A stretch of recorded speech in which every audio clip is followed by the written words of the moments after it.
Guys, naranasan nyo na ba na nagpa-hospital kayo at napakaraming doktor ang nag-interview sa inyo? Meron yung naka-uniform na doktor, meron yung naka-white coat na doktor, tapos yung napakatandang doktor. And napakarami ring uri ng doktor ang tumusok sa kamay nyo bago na ipasok yung swero.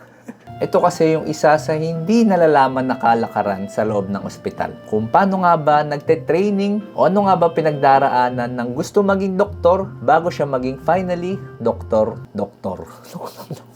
Ito kasi ang hindi alam ng karamihan. Kung paano nga ba ang kalakaran ng training bago maging doktor. So, nagsisimula ang lahat pagkatapos ng college. So, kunyari 4 years or kung anumang years ng college ka, nakagraduate ka na, and pumasok na sila sa pagiging doktor, mag-aaral sila sa loob ng classroom for 3 years.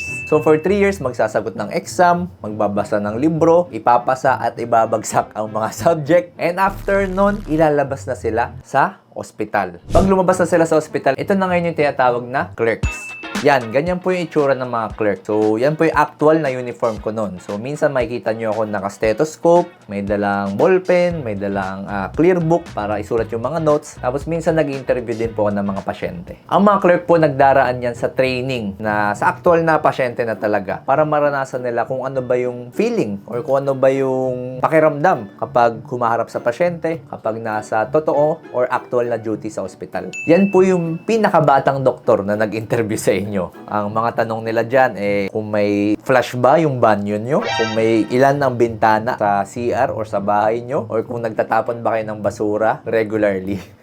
Kahit ako, hindi ko po alam ba't ko ba kailangan itanong yun sa mga pasyente ko dati. Kadalasan gumagawa din sila ng mga basic procedure. Kasama dyan yung pag-insert ng swero sa pasyente, pag-inject ng mga anesthesia bago tayin, and pagre-report ng status ng pasyente dun sa kanilang senior na doktor. At dyan na po pumapasok yung ilan sa mga misconception na pinagpa-practicean daw yung mga pasyente. Kasi ako marami po ako nababasa sa internet kahit dati na yun nga, nagdaan sila sa mga batang doktor, nakailang tusok sila, tapos pinag-practicean daw sila. Pero yan po talaga ang katotohanan sa loob ng ospital. Kailangan po yan pagdaanan ng mga batang doktor para masanay sila. At ako rin po ay pinagdaanan ko rin yan. Pero wag po kayo mag-alala dahil meron po silang senior doctor na nagga-guide sa kanila. After ng isang taong clerkship, nakapag-practice na, nakapag-ensayo na sa loob ng ospital, ang next step ay yung tinatawag na internship.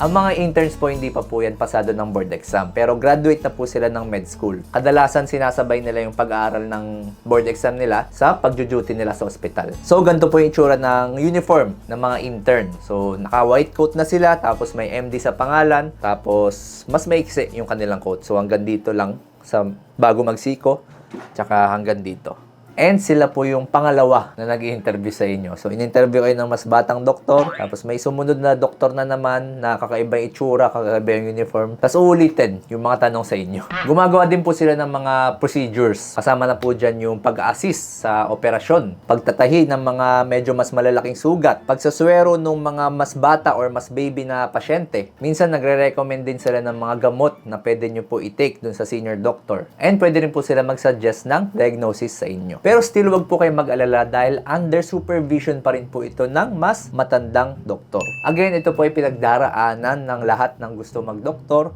Ako rin po ay pinagdaanan ko yan. After ng 1 year ng internship, magbo-board exam na itong mga batang doktor na to. At kapag nakapasa sila ng board exam, ang susunod na stage ay yung tinatawag na residency. Narinig mo yung truffle? It's called residency. Repeat after me. It's called residency. Very good!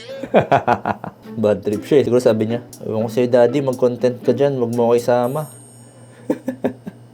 Ang residency po, ibang uri po yan and iba't ibang types po yan. Merong mga 3 years, merong mga 4 years, 5 years, and etc. Merong iba mas mahaba talaga. And sila po kadalasan yung nasa emergency room na medyo mas pagod yung itsura kasi nga mas busy sila, medyo mas may edad na doktor, and medyo mas may authority na. Mukha na talaga silang doktor. Ang quote po nila ganyan. Yan yung itsura. So, yan po yung actual na uniform ko nung ako ay residente. So, hanggang dito yung coat, mahaba, may MD dito, tapos hanggang dito yung tabas niya, tapos maraming ballpen dito, tapos may mga dumi-dumi dito, may mga mancha-mancha, may mga kung ano-anong papel dito, at may mga pagkain dito sa kabila. Ang mga residente po ay board passer na. So may lisensya na talaga sila. Sila po ay ganap na doktor na. And since sila ay ganap na doktor na, mas meron na silang authority or mas may confidence na po sila sa mga procedure na ginagawa sa inyo. Sila na rin po yung nag-guide sa mga interns tsaka sa mga clerks para sa mga tamang gagawin or sa mga tamang procedure. Sa kanila din po nire-report yung status nyo sa emergency room or sa ward, sa kwarto nyo. Sa kanila nire-report ng mga interns and clerks. Sila po yung nakakatanggap yung mga residente. So usually itong mga residente at talagang may critical thinking na and may mas confidence na sila sa kanilang decision making skills. And kung ano po yung decision nung consultant or nung pinaka-doktor nyo, usually nagkakatugma po sila nung residente. So hindi na po nagkakalayo yung decision nila sa management na gagawin sa inyo or sa mga pasyente. At kapag in-interview nila kayo, napakabilis na po, straight to the point na po. Kung yung clerk, tinanong yung kung ilang banyo, kung ilang flush yung sa banyo nyo, kung ilang bintana, yung intern, tinanong kung gaano katagal na yung sakit nyo, ano pa yung iba yung naramdaman. Itong residente naman, usually, kakapain na lang kayo. Pak! Dito po ba masakit? Opo. O yun, tas alis na. Pero depende po yun sa residente. Yung iba, inuulit talaga para kasi gusto niya, mas sigurado siya sa assessment niya sa inyo. And still, ito po ay pinagdaraanan ng lahat ng doktor. So, lahat po ng pasyente dumadaan sa alaga ng isang residente. Still, under training pa rin po sila, pero ongoing na po yung specialization na tinatawag.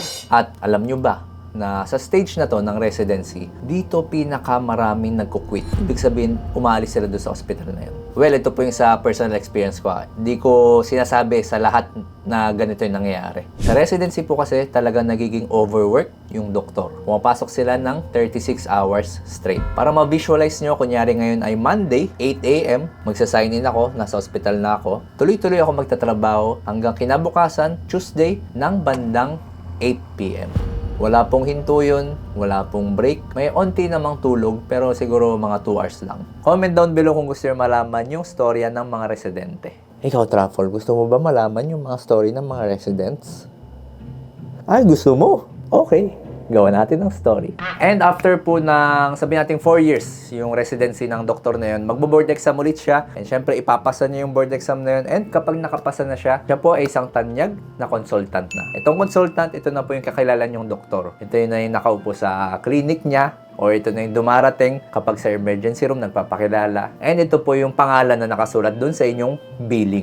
So, yan ang dahilan kung bakit napakaraming nag-interview sa inyo nung nagpa-hospital kayo. Napakaraming tumusok at napakaraming uri ng doktor ang na-encounter nyo. Lahat po ng doktor sa pinagdaraanan yan, may mga pasyenteng dumaan talaga dyan. And yan po yung isa sa way para mahasa yung mga batang doctors natin. Pero wag po kayo mag-alala dahil under supervision lagi yan ng senior doctor and under guidance po yan ng consultant doctor.